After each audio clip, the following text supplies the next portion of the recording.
Disc brake के कई सारे टाइप्स आपने देखे होंगे। क्रॉस ड्रिल्ड होते हैं, स्लॉटेड होते हैं, पेटल रोटर्स होते हैं, बट इनका डिज़ाइन ऐसा होता क्यों है? इकोनॉमिकल सेगमेंट में जो डिस्क ब्रेक होता है वो ज़्यादातर फ्रंट में ही रहता है, रियर में ड्रम ब्रेक्स मिलते हैं। और अगर ड्यूअल डिस्क वाली गाड़ी है भी तो फ्रंट और रियर के डिस्क के रोटर्स में डायमेंशन का फर्क होता है। ऐसा होता क्यों है, इस बारे में बात करते हैं। Let's break it down.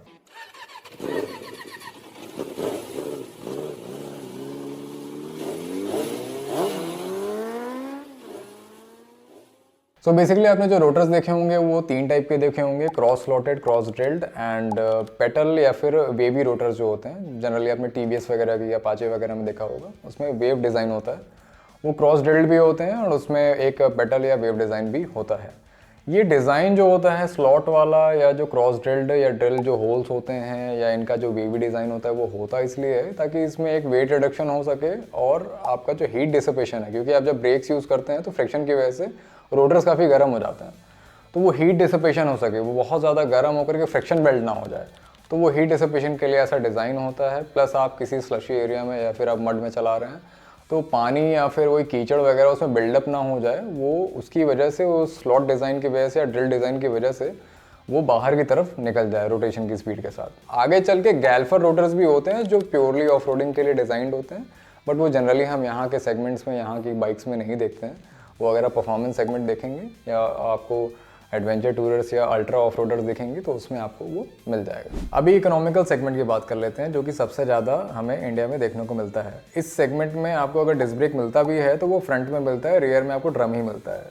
उसके ऊपर अगर आप जाते हैं थोड़ा पैसा खर्च करके तो आपको ड्यूअल डिस्क मिल जाएगा। इसका मतलब ये नहीं है कि फ्रंट में आपको ड्यूअल डिस्क मिल जाएगा, पीछे आपको एक छोटा डिस्क ब्रेक मिलेगा, छोटा डिस्क रोटर मिलेगा, आगे आपको उससे बड़े साइज़ का डिस्क रोटर मिलेगा। ऐसा साइज़ का डिफरेंस क्यों होता है? देखिए, रियर व्हील के केस में क्या होता है, उसकी अपनी ब्रेकिंग कैपेसिटी होती है, अपनी लिमिटेशन होती है कि इतने हद तक वो जा करके ब्रेकिंग कर पाएगा गाड़ी की। उसके बाद क्या होता है, फर्दर आप जब ब्रेक लीवर और प्रेस करते हैं तो व्हील लॉक हो जाएगा और वहाँ पे ट्रैक्शन लूज़ कर देगा, गाड़ी स्किड कर जाएगी।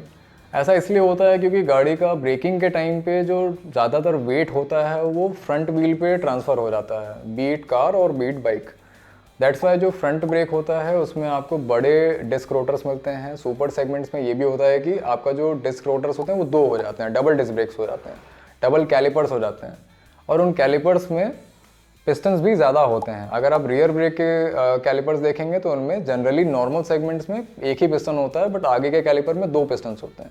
ये होता इसलिए है क्योंकि आपका जो ब्रेकिंग कैपेसिटी फ्रंट वाले ब्रेक्स की होती है वो ज़्यादा होती है, उनको ज़्यादा लोड झेलना पड़ता है, देन आगे उसको जाके ट्रांसफ़र करना होता है फ्रिक्शन में।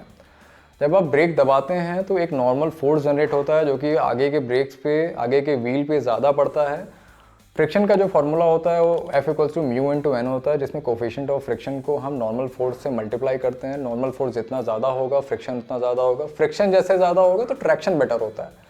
सो जब आप सिटी में राइड करते हैं या आप हाईवे पे राइड कर रहे हैं तो आपके लिए फ्रंट ब्रेक्स यूज़ करना ज़्यादा अप्रोप्रिएट है। रियर ब्रेक्स आपको उतना हेल्प नहीं कर पाएंगे ब्रेकिंग डिस्टेंस कम करने के लिए। हाँ, ट्रेल्स में ये सिनेरियो अलग हो जाता है क्योंकि आप ट्रेल्स में फ्रंट ब्रेकिंग यूज़ करेंगे तो वहाँ पे ग्रेवल की वजह से या जो टेरेन है उसकी कंडीशन की वजह से गाड़ी आपकी गिर सकती है। You can lose traction on front wheel, तो वहाँ पे आप रियर ब्रेकिंग ज़्यादा यूज़ करते हैं ताकि आप प्रॉपरली गाड़ी को मनूवर कर सकें। वहाँ के केस में आप इसको अप्लाई नहीं कर सकते इस चीज़ को। देखिए, डिस्क ब्रेक्स के बारे में इतनी बात कर ली है, प्रोज एंड कॉन्स की भी बात कर लेते हैं। डिस्क ब्रेक्स की braking efficiency, braking capacity better होती है, वेट कंडीशंस में अच्छा परफॉर्म करता है।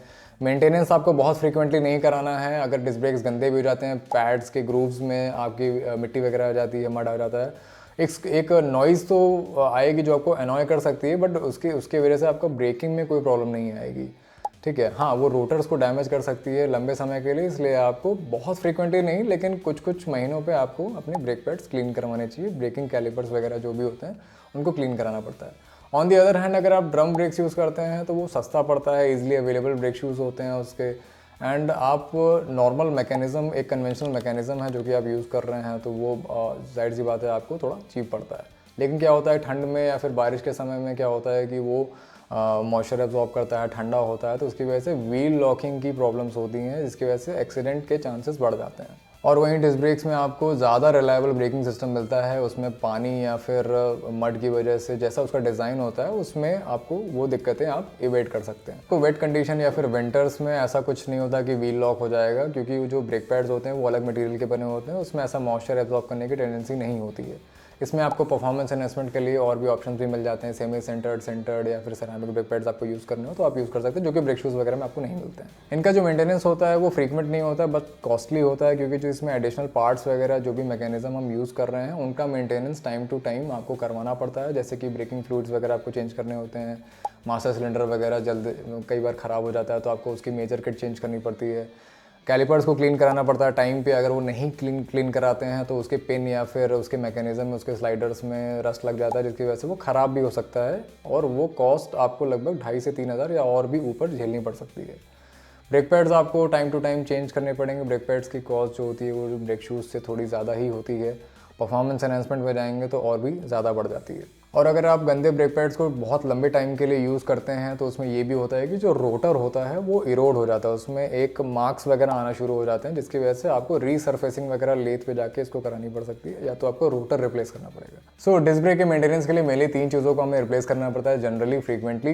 वो होते हैं disc pads, brake fluid and major kit. Brake fluids के ऊपर हमने एक डेडिकेटेड वीडियो बनाया हुआ है जिसमें आप देख सकते हैं कि कौन सा ब्रेक फ्लूइड आपकी बाइक के लिए सूटेबल है। तब तक के लिए stay tuned, ride safe, see you in the next video.